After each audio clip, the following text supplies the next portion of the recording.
ഇന്ത്യയുടെ പ്രധാനമന്ത്രിയായി നരേന്ദ്രമോദി മൂന്നാം വട്ടവും അധികാരത്തിലേക്ക് എത്തുമ്പോൾ ലോകരാജ്യങ്ങൾ ഉറ്റുനോക്കുകയായിരുന്നു ചൈനയും പാകിസ്ഥാനും അയൽ രാജ്യങ്ങളുമൊക്കെ എന്ത് നിലപാട് പറയുമെന്ന്. ഏതായാലും അയൽ രാജ്യങ്ങളുടെ നിലപാട് പറയും മുൻപ് തന്നെ ലോകശക്തികൾ അയൽ രാജ്യങ്ങൾക്ക് ചുട്ട മറുപടി നൽകിയിരിക്കുകയാണ്. ഇന്ത്യക്കൊപ്പം അതിശക്തമായി മുന്നോട്ടെന്ന് പറഞ്ഞുകൊണ്ട് മസ്കും ടെസ്ലയും ഒക്കെ ഇന്ത്യയിലേക്ക് കുതിക്കുന്നു. ചൈന കടക്ക് പുറത്ത്.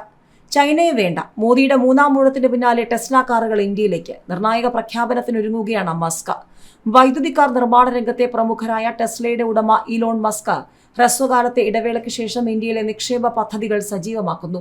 ടെസ്ല കാറുകളുടെ നിർമ്മാണ ഫാക്ടറി ഗുജറാത്തിൽ ആരംഭിക്കാനും സാറ്റലൈറ്റ് ഫോൺ സേവനങ്ങൾ നൽകുന്ന സ്റ്റാർലിങ്കിന്റെ പ്രവർത്തനം തുടങ്ങാനും വലിയ താൽപര്യമാണ് ഇലോൺ മസ്കിനുള്ളത്. പൊതു തിരഞ്ഞെടുപ്പിന്റെ ആദ്യഘട്ടത്തിൽ പ്രധാനമന്ത്രി നരേന്ദ്രമോദിയുമായി ചർച്ച നടത്തുന്നതിന് ഇലോൺ മസ്ക് ഇന്ത്യയിൽ എത്തുമെന്ന് അറിയിച്ചിരുന്നെങ്കിലും അവസാന നിമിഷം സന്ദർശനം റദ്ദാക്കി. ഔദ്യോഗിക തിരക്കുകളാണ് കാരണമായി പറഞ്ഞതെങ്കിലും തൊട്ടടുത്ത വാരം മസ്ക് ചൈനയിൽ എത്തിയതോടെ ഇന്ത്യൻ വിപണിയിൽ നിക്ഷേപിക്കാനുള്ള താൽപര്യക്കുറവായി മാധ്യമ വ്യാഖ്യാനങ്ങൾ വന്നിരുന്നു. എന്നാൽ മൂന്നാം തവണയും അധികാരത്തിലെത്തിയ നരേന്ദ്രമോദിയെ അഭിനന്ദനം അറിയിക്കാൻ മസ്ക് കഴിഞ്ഞ ദിവസം വിളിച്ചിരുന്നു. തന്റെ കമ്പനികൾ ഇന്ത്യയിൽ മികച്ച പ്രവർത്തനം കാഴ്ചവെക്കുമെന്നാണ് പ്രതീക്ഷയെന്ന് മസ്ക് പറഞ്ഞു. പുതിയ സർക്കാർ അധികാരത്തിലെത്തിയതിനു ശേഷം മസ്ക് ഇന്ത്യയിൽ എത്തുമെന്നാണ് പ്രതീക്ഷിക്കുന്നത്.